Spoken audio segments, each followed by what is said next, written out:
they produced a person who was from that survivors. And when he started to talk about how horrible it was to come up at midnight, freezing temperature, where there were no life jackets available, the people did not give up their life jackets, did not jump overboard to save themselves. They were afraid. And this is where the 4 chaplains came in. They encouraged people, they helped people, and they gave the life jackets out to the men that were in fear of their lives. However, they ran out of life jackets. So the 4 chaplains gave away their own life jackets to the young men who didn't have any. The 4 men of God who had given away their only means of saving themselves in order to save others. They linked their arms together as the slant of the deck became severe. And just that way, with the arms linked in brotherhood and their heads bowed in prayer, they sank beneath the waves. That was the only heroic act, but it will be remembered for many lifetimes. Today, many years later, the Chapel of 4 Chaplains serves the memory of these brave men. They don't want to discourage this kind of patriotism, this kind of love for your country, love for your fellow man. And the people that we selected for the award, I'd like to name, and since they told me, hurry up and make your presentation quick, so the 200 pages that I had was one of the reasons I fell. It was just too heavy. All I needed was 1 page. But at any rate, the 6 people, our first candidate was the National Commander, Schmidt. Our National Vice Commander, Faye Casper. Our National Vice Commander, Paul Martell. Our National Vice Commander, Douglas Bolt. Our National Vice Commander, Paul Espinoza. Our National Vice Commander, Vincent James Traola. We would not mind giving them a standing ovation. These men are seated right behind me.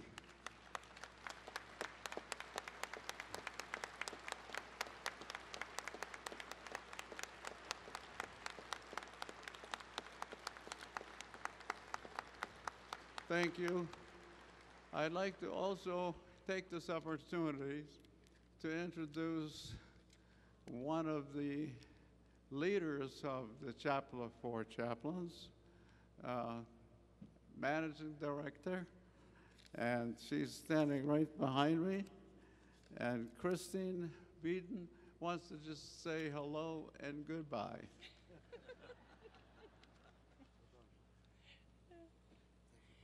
Good morning, everyone. I just want to say thank you to each and every one of you who continue to support us throughout the year at the chapel. We invite all of you, as always, to come visit us in Philadelphia at the Navy Yard. Congratulations to all of our winners, our award recipients, I should say, today. And especially just a sincere and heartfelt thank you to Mr. Brom McGinnis. He is a true, dedicated member of our team, and we could not be here and present today without his dedication. And to also the 2 who stand beside him every day, Miss Julie McGinnis and Mrs. Krista McGinnis, his wife and daughter, who are also here today. We just want to say thank you to all of you. And again, it's an honor and always a privilege to be here to speak with you. And when you come to visit us in Philadelphia, know that we're there for you. We're always open for you. And today, I'm happy to say we have 172 tin can sailors visiting the chapel today. So Michelle is in the office presenting the programs that we do and what we're participating in and all the things that we are doing in Philadelphia. But lastly, I just want to say the 4 legs that we stand upon every day to help our veterans, to help our communities, to help our country, is that our Legion of Honor program, which we present today. which is an international program. So please look to your departments, work with the Legion. Let's get those who go above and beyond their day-to-day, those ordinary people who do extraordinary things, honored and recognized for all the great work that they do. Our scholarship program, students in 5th through 12th grade, applications come out in October. They're due in March. Get those applications in. Let's get those students awarded for their community service, for their going above and beyond what they need to do. Let's grow that next generation as much as we possibly can. For our Emergency Chaplain Corps that's rebuilding and growing, we are ready and willing and able to be there to support our veterans, to support our programs, to support our first responders, to stand beside them and be able to support everything that's going on within the country. And lastly, and most importantly, our veterans outreach. It has been a huge piece of what we're doing over the last few years, and we are now called upon in multiple ways to have first responders respond, chaplains attend different events, being there and being able to help all of our veterans go where they need to go, help them in the situations that they need to do, and the things that they need to get, being able to direct them in the right proper ways. So again, it's truly an honor to be here. Thank you all very much. We look forward to next year. God bless America, and thank you all for your service.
USAA was founded by veterans and holds strong to its mission of facilitating the financial security of military families and its core values of service, loyalty, honesty, and integrity.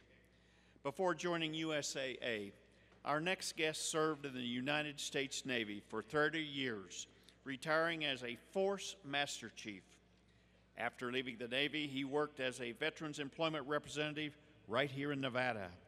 He joined the USAA team in 2007 and is a member of the American Legion Department of Texas. Please welcome Greg Pratt, Relationship Director of USAA.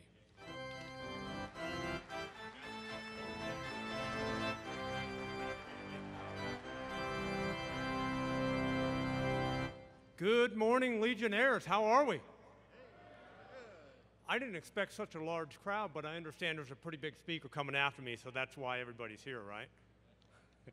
Hey, good morning, and it is great to be in Reno with you, and it's been great to be here all week. I'm honored to be with you because of what you do and continue to do for our veterans, their families, and the communities. It really is very humbling. Before I really roll into what I want to talk about for just a couple minutes today, I do want to give a couple shout outs. I want to shout out to the state of Pennsylvania because that's where I got my beginning. And I want to shout out to Texas because that's where I hang my hat now. I'd also like to send my thoughts and prayers out to the families and the sailors of the USS John McCain, as I know we continue to search for some of the missing from the USS John McCain. I'm very proud of being a member of the American Legion because it's their members and those of you from the Vietnam and Korea era, which inspired me to join the Navy. As I watched you do what you did and serve, wearing the cloth of our nation in the 60s and 70s, that inspired me, and in the mid-70s, I was off to the Navy. As you all know, in the mid-70s and 80s, our Navy went through a rebuilding phase, and we started the all-volunteer force. I was mentored by some great leaders, and early on, helped me become a pretty good sailor. I consider myself very lucky that this kid from Northwest Pennsylvania had the opportunity to serve a 30-year career, and that was because of those folks that mentored me along the way. As I call them, the best of the best, who helped me and I learned from their experiences. Learning from others is what I'd like to talk about briefly this morning, because it's those mentors, those leaders that influenced me and shaped me into who I am today. Dedication is something that I learned early on from those mentors and those other leaders. If you look up the word dedication in Webster, it says a feeling of strong support or loyalty to someone or something. The quality or state of being dedicated to a person, group, or cause. I would tell you, you could replace those words and simply put in American Legion, because that's what you all do.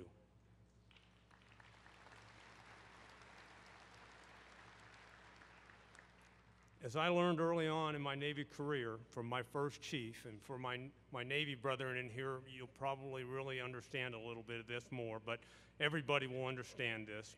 I learned from my first chief, and I was on my first deployment, 1976, in the middle of the Indian Ocean, 0530, they get us up. I was the deckhand, told us to go topside, get our swabs, and swab the deck.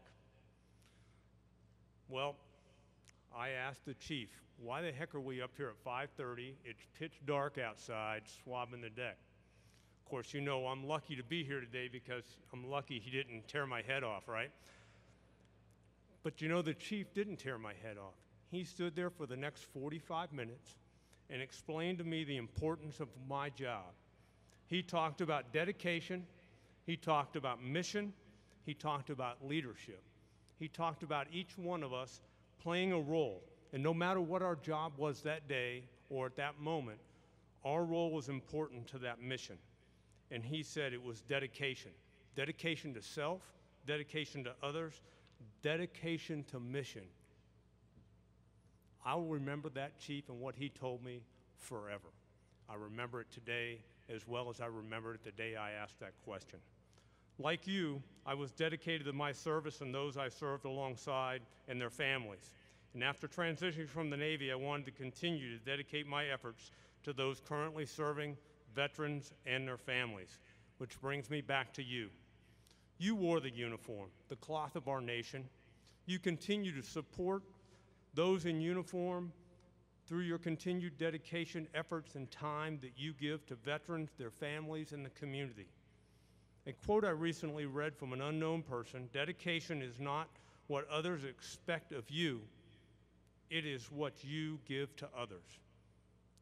And that is what you do through your many Legion programs, like Legion Baseball, Boys State, Boys Nation, Operation Comfort Warrior, Legion Riders. You provide a future for those that have served, those that are serving, those who will serve in the communities they live in. When I look into the eyes of a young service member, I see dedication, desire, and often I know one of the Legionnaires or one of the programs is something that has put that desire in those young folks. I have the opportunity to see some of this dedication from sailors in action many years ago, but really it's one of those things that we all remember aboard the USS Cole back in October of 2000. They were put into a situation from an attack on their ship that required them to save their ship and their shipmates. And it was their training and commitment to the ship and shipmates that helped them save that. But it was the dedication through their adverse conditions and their determination and dedication that helped them persevere in that environment. The USS Cole is only one story of dedication to each other that we could all talk about today. It's the service members, it's what you do, it's what service members do, whether it be on the battlefield, whether it be here at home, helping someone adjust, reacquaint, or even transition from the military. Service members like you are dedicated and do so many things greater than themselves. It is you, they are, and again, that's you in that picture. They support, you support them through your many legislative benefits. I mean, we've heard about so many of the great accomplishments this week, and they continue. Through the family support programs, through scholarships, and on. When I look at the American Legion, I look at a group that had the dedication and the commitment to wear the uniform and continue to serve the dedication of the Legion to our military, their veterans, and their families. I see many parallels in the American Legion and what USAA works to do every day, taking care of our veterans, those serving, and their families. I'm proud that I have the opportunity to work for a company that knows what it means to serve. I'm proud to be a member of the American Legion who continues to serve those who serve or have served. It's you making a difference through the dedication that makes that all possible. Before I close, I want to remind everybody of one thing, and we've seen many of you this week. If you haven't signed up and got your post entered in the drawing that will happen in November for the opportunity for your post to win $20,000, make sure you do that. In closing, I really want to simply say this.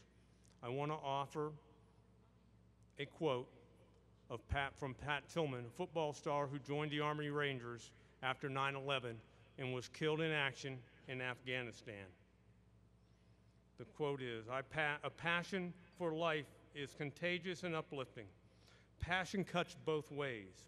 I want to create passion in my life and with those I care for.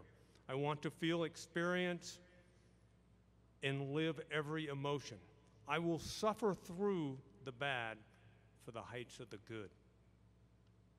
Thank you all for your dedication and your passion and your vision to support those that are serving, those that have served, those that will serve, and their families. Thank you for having me here today. I see us being able to make the difference, making things work together for those that are serving, have served, and their families. You make a difference. Thank you for your patriotism.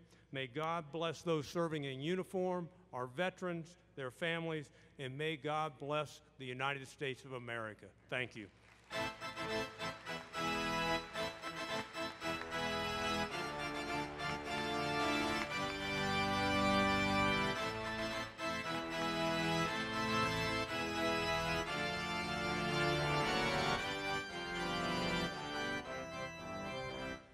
Thank you for your efforts. We want to give you a medallion, National Commander's Medallion with the American Legion. Thank you for everything you've done.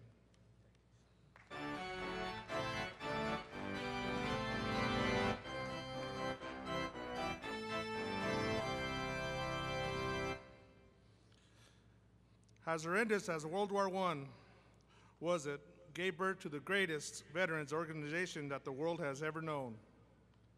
Our next guest is dedicated to reminding us about the significance of what was a time that thought to be the war to end all wars. A 20-year veteran of the U.S. Army, he holds a bachelor's degree in history from the University of Rhode Island and a master's in European Studies from Cornell University. He is a member of the American Legion Post 18 in Essex, Connecticut. Please give him a warm welcome to John D. Monahan of the U.S. World War I Centennial Commission.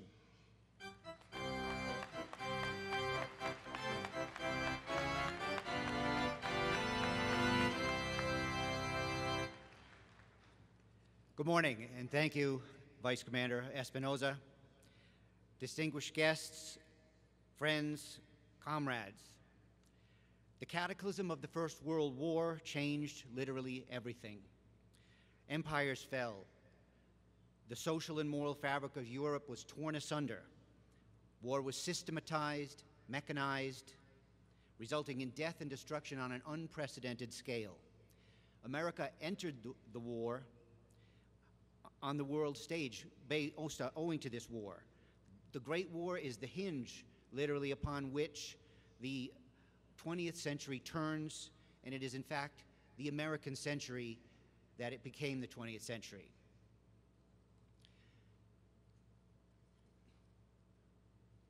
The United States World War I Centennial Commission was formed in 2013 and entrusted with 3 missions: to foster education about the conflict, to commemorate its important anniversaries, and to honor the contributions of those who served in the Great War. Honorary Commission co-chairs include all of the living past presidents of the United States. The Honorary Commission co-chairs also include 3 former Secretaries of State and 2 former Secretaries of Defense, including our awardee this morning, Dr. Gates. The Centennial Commission itself is comprised of 12 commissioners appointed by the President, Congress, and the American Legion and the VFW.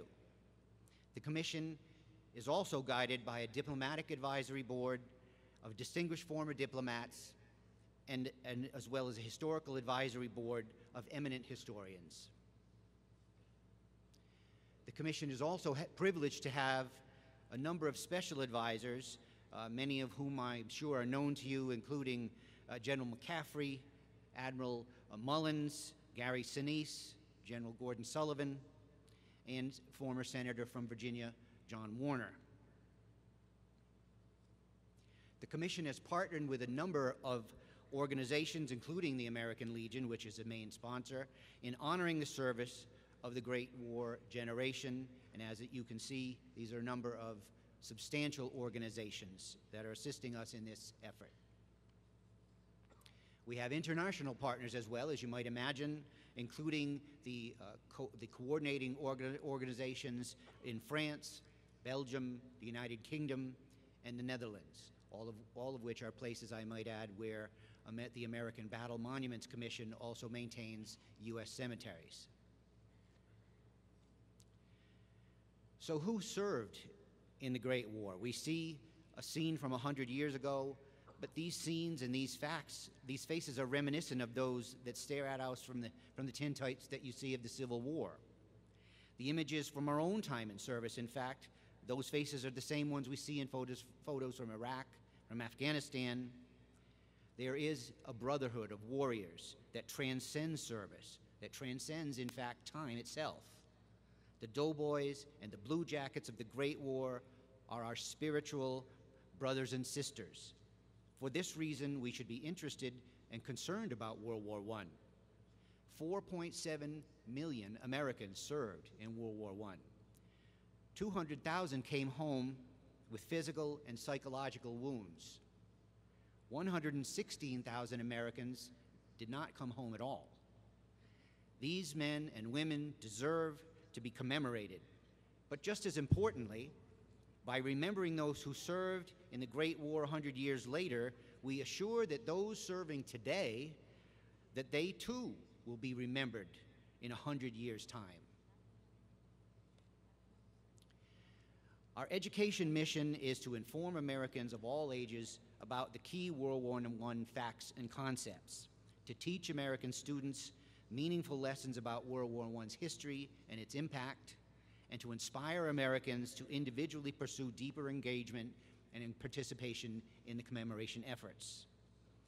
In fact, the American Legion, I'm proud to say, has sponsored a teacher training initiative which will, in this next academic year, provide educational grant that is administered by the Gilder Lehrman Institute. This will be a train the teacher arrangement whereby we will equip teachers in schools nationwide with the resources and materials necessary to conduct classroom studies on World War I, its conduct, and its lasting impact. We commemorate the World War I, of course. We started this on April 6th of this year. with our ceremony called In Sacrifice for Liberty and Peace. This was held at the World War I Memorial in Kansas City, and it was an amazing, lovely ceremony, and we were fortunate to have Commander Schmidt with us that day, as well as past National Commander Rabine, who is chairing our own 100th anniversary commemoration committee. We have a very robust state outreach program, which has grown into literally a national movement. We currently have 42 states which have active Centennial Commissions, and it is their network that we seek to build upon. And I'm also proud to say the American Legion has, in fact, been very helpful in establishing this network nationwide. In honoring the veterans of World War I, we have established a program of matching grants called 100 Cities, 100 Memorials. And the submissions, I can say from personal experience, are truly amazing. They are indicative that their community's impulse to honor those who served is still alive. Many are deeply touching. I served on the selection committee myself, and I understand the efforts that have been involved. Many Legion posts and VFW posts, in fact, the majority of the submissions were from Legion and VFW posts, and multiple posts, in fact, cooperating on the same projects in certain cases. The submission period lasted from July 2016 to June 2017, and has focused on local World War I memorials to awaken interest in the war. The 100 Cities, 100 Memorials program team is now working on a plan to extend the program potentially, with the initial awards being announced September 13 and 14, and subsequent awards if the program is extended with a further extended submission window. If that is in fact the case, that will be announced September 13, 14. We wish to honor the World War I doughboys and blue jackets by creating a memorial at Pershing Park in Washington, D.C. This location is not on a national mall, but it is nearby. Again, Pershing Park, I think you can see from this depiction, is approximately a block from the White House itself and about 3 blocks from the National Mall, directly on Pennsylvania Avenue. So it is a most prominent and worthy location, a fitting location for the memorial. The main element of the memorial will be a monumental 65-foot bronze bas-relief wall with water cascading down sides into a pool. Similar in fashion to the Vietnam Wall, a visitor will be able to literally go up to the memorial and touch it.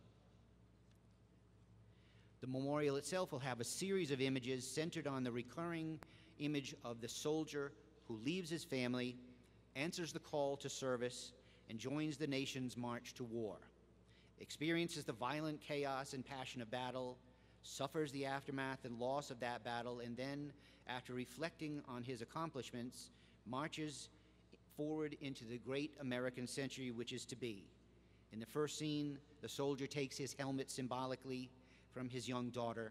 In the last scene, he returns the helmet to her, marking the passing of the torch to the next generation, the generation which will come to be known as the greatest generation, but sadly would have to fight another war 20 years in the future.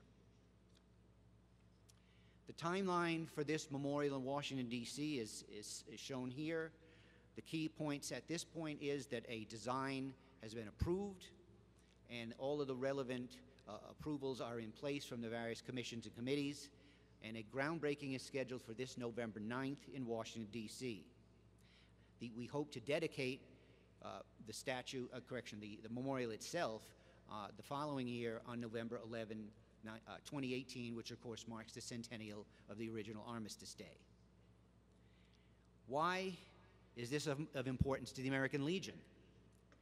The spirit of the doughboy, his courage, character, values, and ideals was the spirit tempered in the crucible of combat which formed the values of the American Legion, as expressed so eloquently by the founders in the preamble to our Constitution.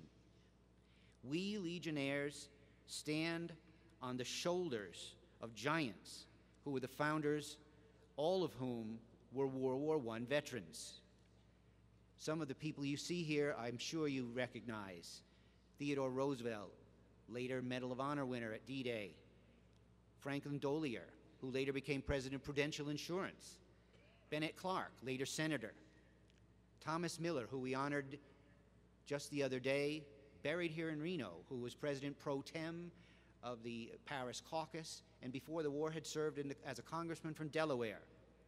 George White, later Major General, first editor of American Legion magazine. Milton Foreman, past National Commander, 1921. William Donovan, Wild Bill, later Chief of OSS, Medal of Honor winner. Of course, the OSS was the precursor of the CIA. Eric Fisher Wood, later Brigadier General. Hamilton Fish of New York, later Congressman, who was literally the author of the preamble. We owe the Doughboys and our founders a debt which we cannot fully repay, but we have it within our power, we have it within our means to honor their service and their sacrifice. I close with a short story. On June 1st, 1918, the Indian Head Division was attached to the 6th French Army, which was under heavy pressure from the Germans. Colonel Preston Brown, Division Chief of Staff, reported to General Duchesne, the Army commander, and he was somewhat hesitant to receive the orders. General Duchesne, south of the Paris-Metz highway, he was directed to be astride the expected German main axis of approach. Duchesne asked Colonel Brown, "Will they hold?" To which Brown replied, "General, these are American regulars. In 150 years, they have never been beaten. They will hold." Fellow Legionnaires, we too are American regulars. In nearly 100 years, we have never failed our mission.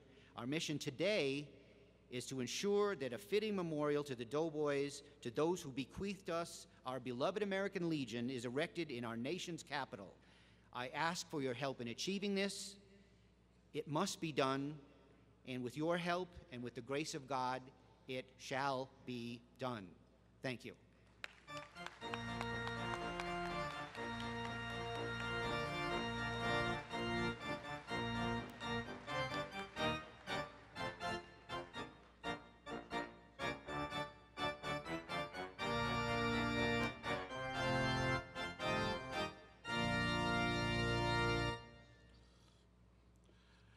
Ladies and gentlemen, fellow Legionnaires, please direct your attention to the screens as we prepare for our next speaker.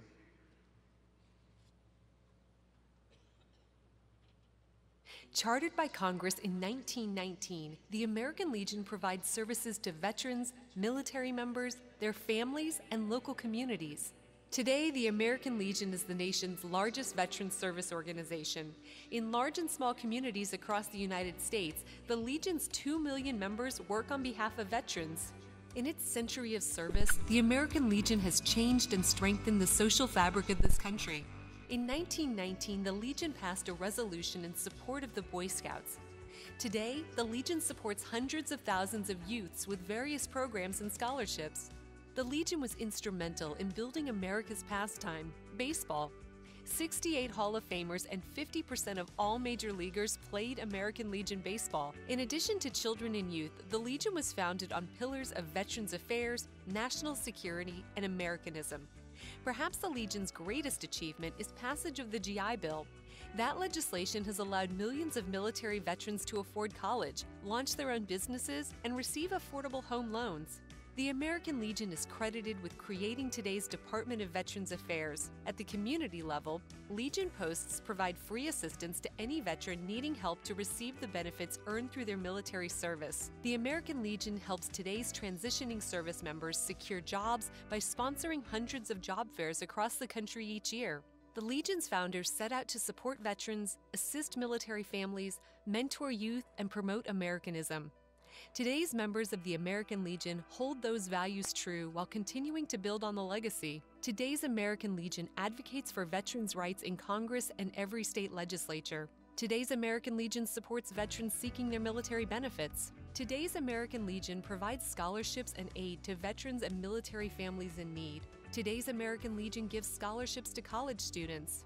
Today's American Legion creates opportunities to turn youths into model citizens. Today's American Legion builds on a legacy of a century of service to nation, state, and community.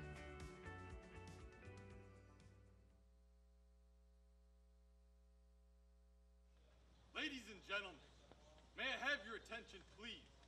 The ceremony that you are about to witness is an Army wreath-laying ceremony to be conducted by American Legion Boys Nation. It is requested that everyone remain silent and standing during this ceremony.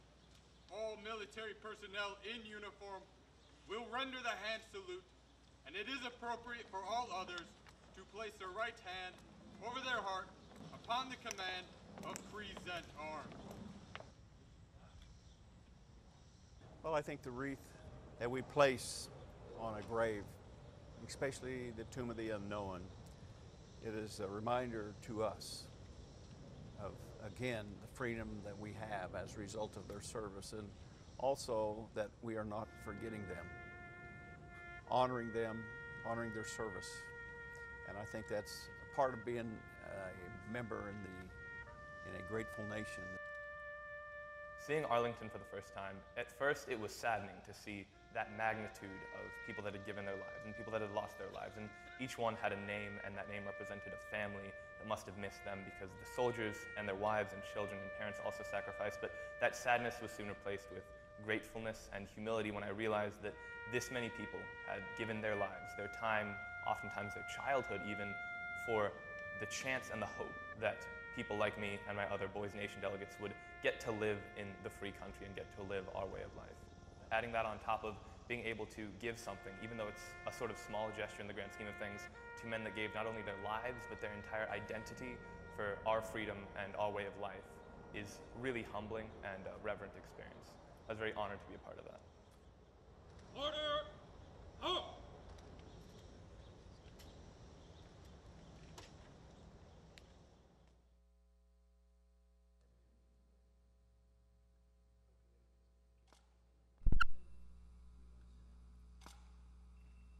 My whole life I knew about the Marine Corps. My father was a Marine, and I learned most about it from his values that he held personally.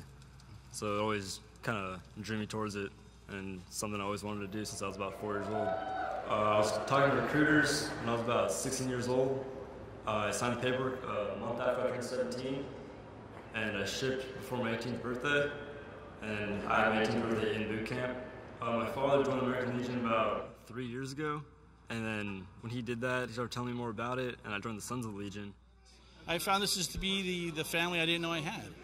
When I came to this post, I was mesmerized by the fantastic venue, of course, and then the membership, and from World War II veterans to current day guys, they're all my brothers and sisters, and veterans that I don't know how I live my life without them. And so since I came back as an active duty member, I joined the American Legion to become a full-fledged Legionnaire. When I joined the American Legion, I was about 18 years and 2 months. Well, it was a very proud moment in my life. The American Legion means a lot to me, and for me to be a veteran and a member of the Legion is fantastic. And then to have my son become a member as well is just, it's kind of overwhelming. It's too marvelous for words, as I would say. Now that I'm a Legionnaire, I do feel somewhat more welcomed here. I always kind of felt really welcomed here, but it's kind of like more, we have a lot more of a broader and closer camaraderie while I'm here at the post. Right now, I am at 29 Palms in the schoolhouse training for my MOS, which is 2800 electronics maintenance. I talk to my fellow Marines about the American Legion all the time. I always kind of mention it to them, and when some of them come out here, they want to join, but it's all about getting the time away from our service to come out here. Yeah, so even joining the American Legion as a young kid just a few years ago, joining as a son, I used to play a lot of pool down at the post. And even when I got back out of my boot camp and basic training, started going back and started playing pool since I became a member. It's kind of the same camaraderie I have back at the post playing pool as I do here playing pool with my fellow Marines. knowing that there are veterans organizations such as the American Legion that are there to help us transition from our active duty military service lifestyle back to the civilian lifestyle is like, it's very reassuring to know that we're not going to be kind of just tossed back out there to like fend for ourselves. The military does help, but they don't always help like to the full capability that they can all the time. So there's always, it's just really good to know, very comforting to know that there's veterans organizations out there to help us make that big transition.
We see them, they come in, they get off the bus, they're in their little cliques.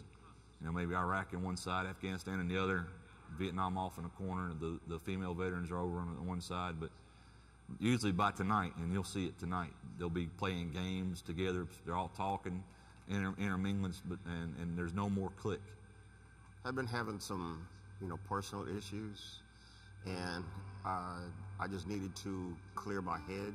Just being part of the camaraderie of seeing and participating with other veterans, it just brings us, closer together, and met some very good people, some very good friends. It's infectious. Helping veterans are infectious. And I think it's important that to do something like this to the American Legion family is here in its entirety, because that shows them that we're a family. We're not separate organizations. We work together for one common goal, the benefit of the veteran. I suffer from PTSD, been diagnosed since 2008.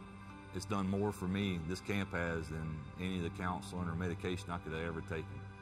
And I hope that transfers to others. I was told when I come here to, possibly find somebody and just talk to them. Here, these guys, they know how you feel. And so I just want to come in and give it a chance just to kind of get away, and it's been fabulous. A lot of love, a lot of camaraderie, meeting new people, exchanging phone numbers, and just having a good time, relaxed. The people that I've met this year, just like last year, I just felt like they're family. Myself and one of the gentlemen this morning, we were talking in the parking lot, but it started out just, how's your morning, how's your morning? And then all of a sudden it ended up us holding each other's hands and saying, things are rough, but we're gonna make it, we're gonna be okay. And he started crying and I started crying, and then we hugged. I never met him before, but it was like we knew. And you don't get that from people who haven't been there. Amazing. Another year, another amazing weekend. So I told him, can't get rid of me now. So I'm going to be like a tick on the back of the dog with the American Legion now. So.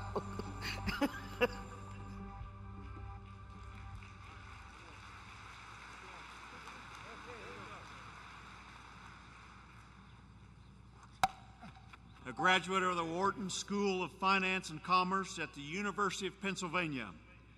Our next guest built a number of highly successful international real estate, hotel, sports, and entertainment businesses.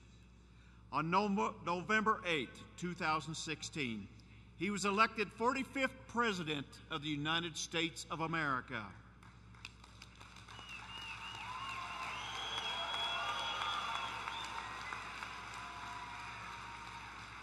The President and senior officials in the administration have since met the American Legion on numerous occasions, and on June 23rd, he signed the Department of Veterans Affairs Accountability and Whistleblower Protection Act of 2017 into law.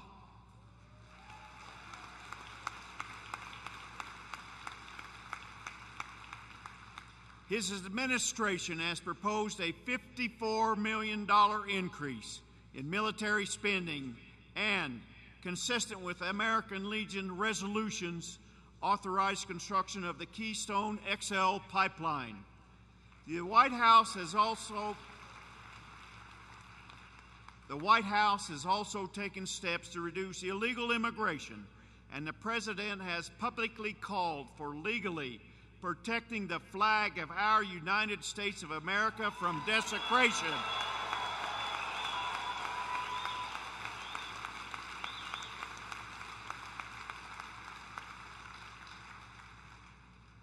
My fellow Legionnaires, ladies and gentlemen, proud Americans, it is my honor to introduce the President of the United States, Donald J. Trump.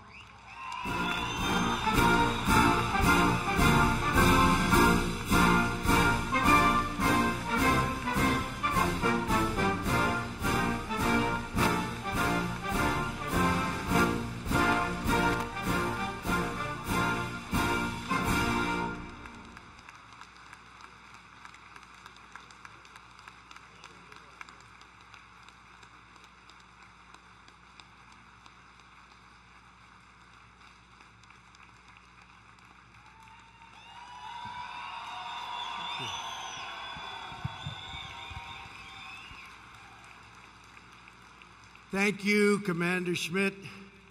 for that wonderful introduction and for your steadfast devotion to our country.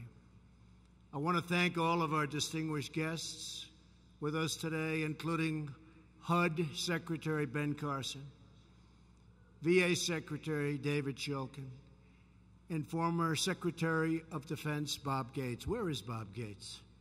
Bob Gates has been so great. Tell you, he started off saying bad things about me, and then he said great things, and now I like him. Thank you, Bob. It's a great honor to be back here with all of my friends at the American Legion and your national convention. I want to thank Governor Sandoval for being here. Dean Heller is here someplace or will shortly be here. He's caught the first flight out. So I want to thank Dean Heller, Senator, for being here. The American Legion embodies the spirit of patriotism that is the true source of our strength and the best hope for our future. You love our country, you cherish our values, and you definitely defend our great American flag. No doubt about that.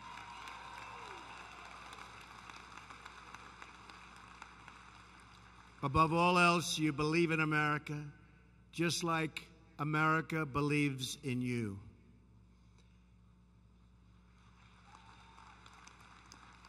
Today, we are here to honor you for the sacrifices you have made to defend our nation and preserve our way of life. But we're also here for another reason. We are here to hold you up as an example of strength, courage, and resolve that our country will need to overcome the many challenges that we face. We are here to draw inspiration from you as we seek to renew the bonds of loyalty that bind us together as one people and one nation. Those who wear the nation's uniform come from all different backgrounds and from every single walk of life.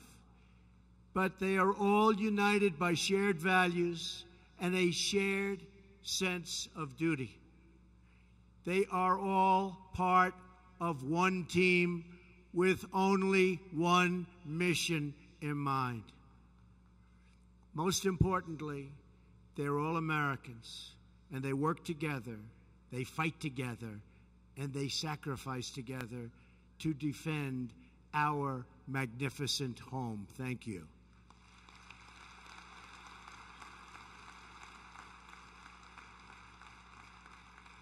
Now our nation must follow that same work ethic, that same devotion to a greater cause, to achieve our country's full potential.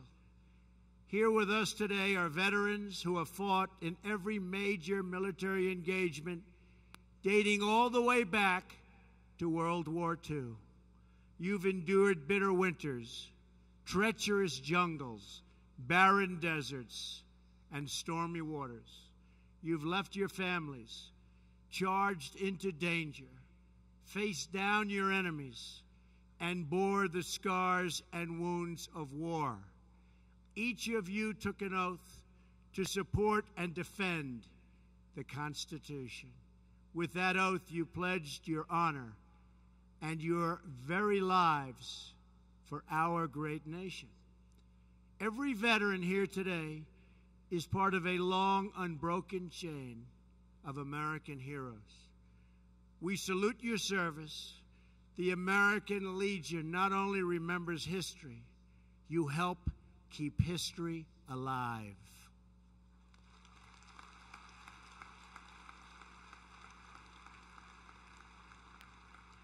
You teach young Americans to have pride in our history so that they will have confidence in our future. History and culture, so important. For generations now, the American Legion has taught our young people the principles of Americanism. You emphasize the need to preserve the nation's cultural, moral, and patriotic values. You encourage the observation of patriotic holidays. You stress the need to enforce our laws, including our immigration laws.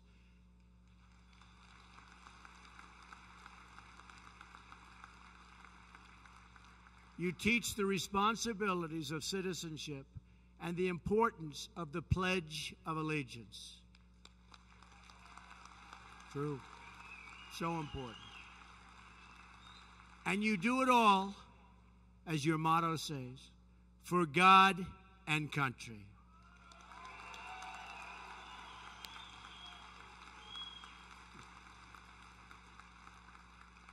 That's why we're here today, for America and for God. But to fulfill our patriotic duties, we must take care of our great veterans.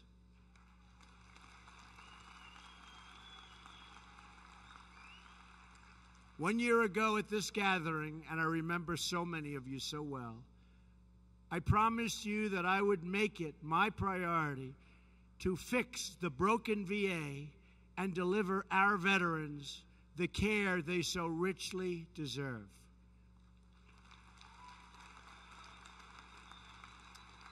And you see what's been happening. Now you have a true reformer in Secretary David Shulkin.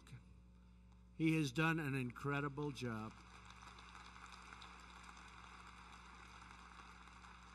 He's working night and day to implement the 10-point reform plan that I discussed with you last year.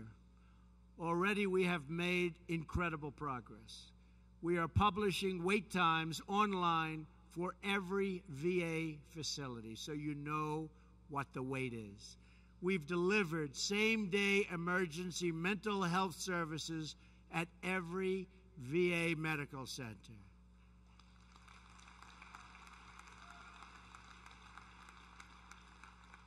We've opened the promised White House VA hotline. That's a big deal. That's a big deal. We've dramatically increased the number of veterans approved to see the doctor of their choice and signal legislation to continue that very important choice program that I spoke to you about last year. And I want to thank the American Legion for your help in getting this done. You have been so helpful. Thank you very much.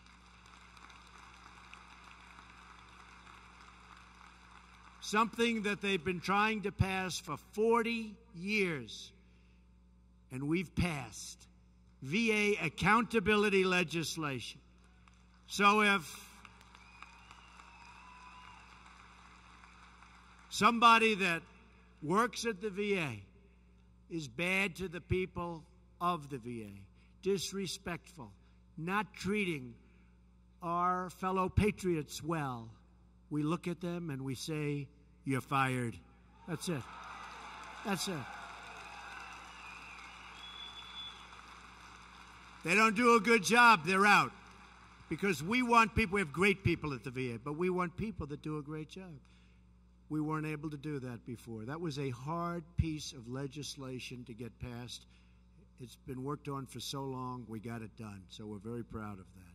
Last week, I also signed the Harry W. Colmery Veterans Educational Assistant Act. That's a big thing. This legislation bears the name of one of the first members of the Legion, your past commander, a man who wrote the original draft of the first landmark GI Bill in 1944.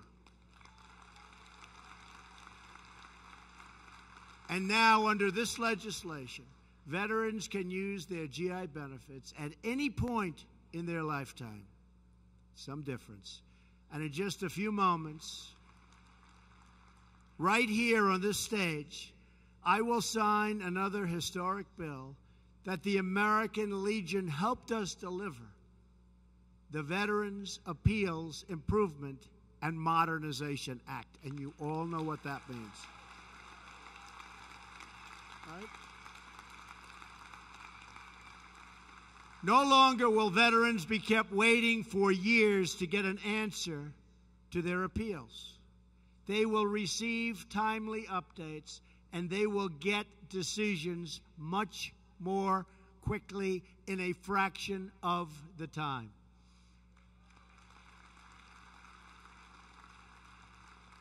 And the Legion, I have to say, pressed so hard for that legislation. So I want to thank you very much. I want to thank you. I want to thank you so much. You really helped. They have a lot of power, and they use it well.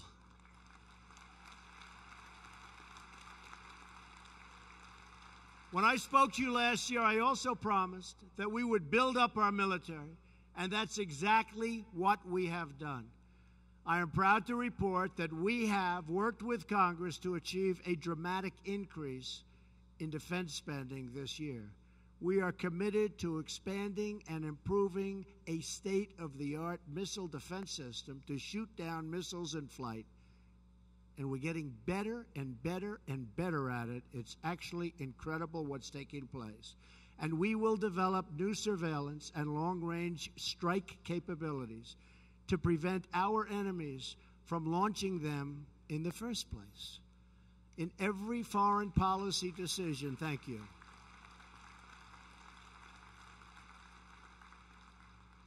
In every foreign policy decision, we are making clear that we will always put the safety and security of our citizens first.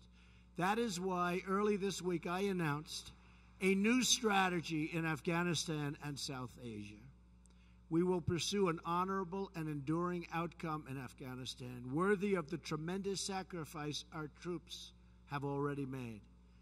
We will give our men and women in uniform the tools they need and the trust they have earned to fight and to win.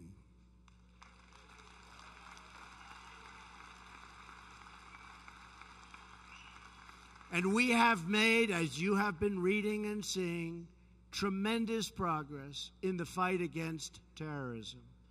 Just over a month ago in Iraq, Mosul was liberated from the barbaric rule of ISIS. We are stripping terrorists of their territory at a record clip. Their funding, their networks, and the false allure of their ideology. And I will tell you, we're going to start working very hard on the Internet because they're using the Internet at a level that they should not be allowed to use the Internet. They're recruiting from the Internet, and we are going to work under my administration very hard so that doesn't happen. No longer are we using our military to build democracies.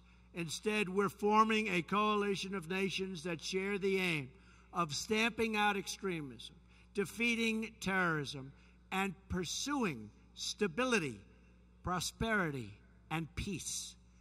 Through the generations, America has always prevailed, not by military might alone, but also by the strength of our spirit. And we have in this country today such spirit. I see it when I meet the people backstage. They're so proud once again. I must say, much more proud than they were last year at this time. They are feeling very good about our country.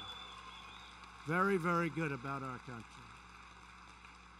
Because our people have always had that will to endure and to overcome. This is now the challenge of our times.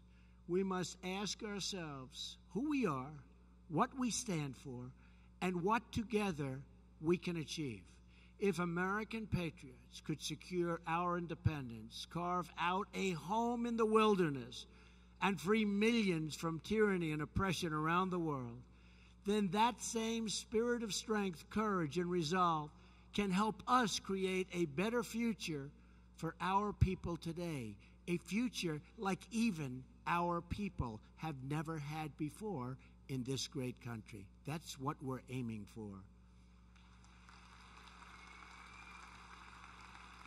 We don't have to be content with a dilapidated road system, with crumbling buildings, or rusted-out factories.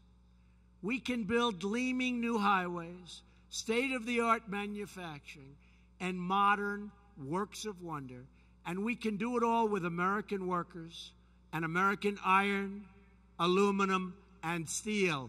we can do it ourselves.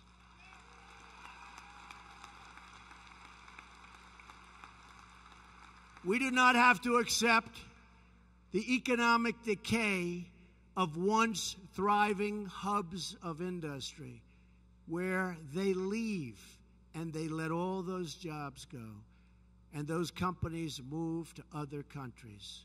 We've stopped that flow, and companies are now coming back into the United States, and I am so proud of that. We can bring new jobs to Pittsburgh and Detroit and Baltimore and help struggling communities thrive and dream and prosper. We do not need to limit the potential of our children by trapping them in failing government schools. Every child should have the chance to explore their talents, pursue their passions, and know the joy of achieving their ambitions. And we will never tolerate crime in our cities, bloodshed in our communities, or acts of hatred or terrorism against our citizens. We will not stand for it.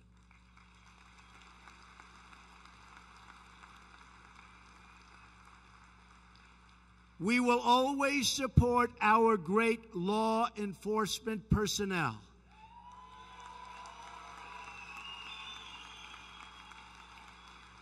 These are great people. Build bridges of trust and cooperation and keep our families safe. It is time to heal the wounds that divide us and to seek a new unity based on the common values that unite us. We are one people with one home and one great flag.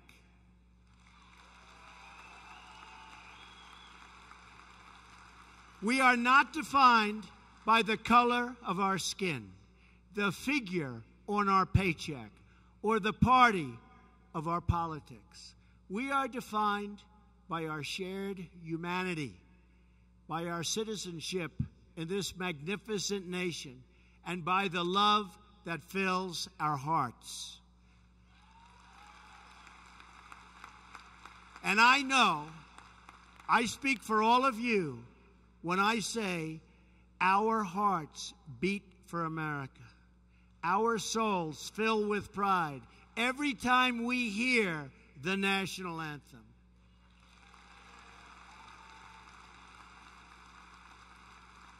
This is the spirit we need to overcome our challenges, to pursue our common destiny, and to achieve a brighter future for our people. We will win. Watch. We will win. This is the future we can build together if we have the courage to act, the strength to endure, and the patriotism to join together with true affection for our fellow citizen. I want to close with the story of a hero who defines the spirit of service and sacrifice, a man whose strength, patriotism, and courage knows no bounds. A Vietnam veteran who threw himself on top of a grenade to protect his fellow comrades. This true American hero went on to serve in the National Guard for over 27 years. He is now a retired captain at his local fire department and owns a funeral home that memorializes our heroes. And he has worked tirelessly to bring another veterans post to Kansas City so that those who return from combat have a place to go that honors and supports them. Some of you know this incredible patriot. He's a friend to many in this room. He is with us here today, and he's on stage with us right now. Medal of Honor recipient, Donald E. Ballard.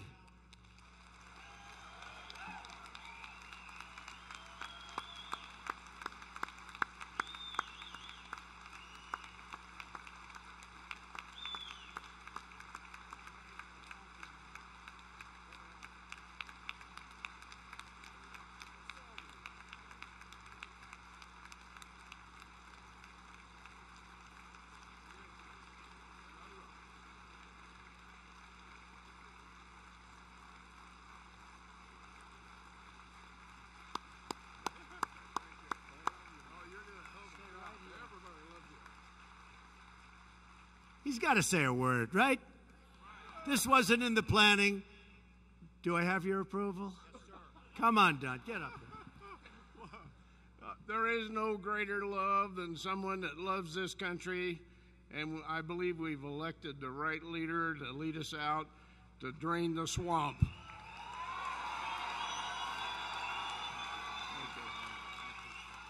with you. Thank you, I traveled with you before you were elected. Thank you so much. See, that's very risky of me. That could ruin the whole day for me.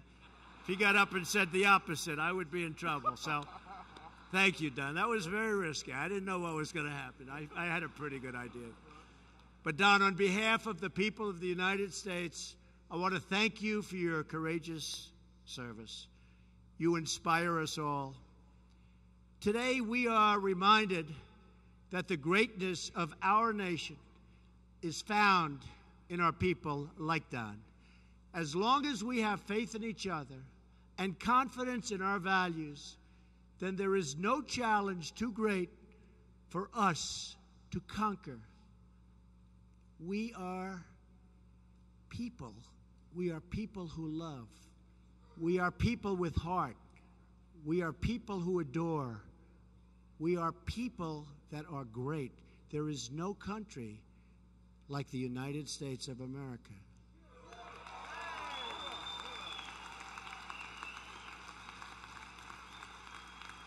We have no division too deep for us to heal, and there is no enemy too strong for us to overcome. Because in America, we never lose faith.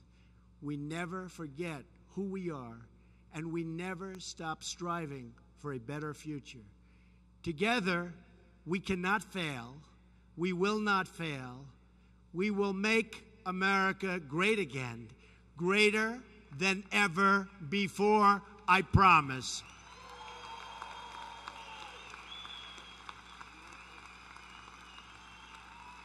So I want to thank you to the American Legion. You talk of greatness. You talk of greatness. The American Legion is greatness.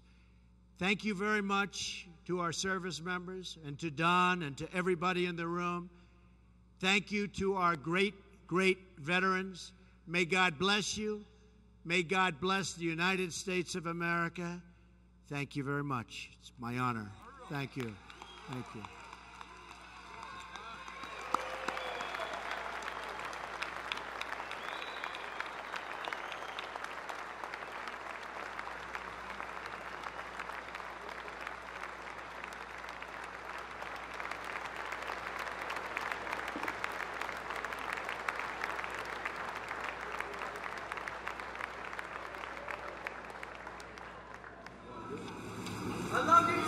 Thank you. We love you. Thank you. This is a big one.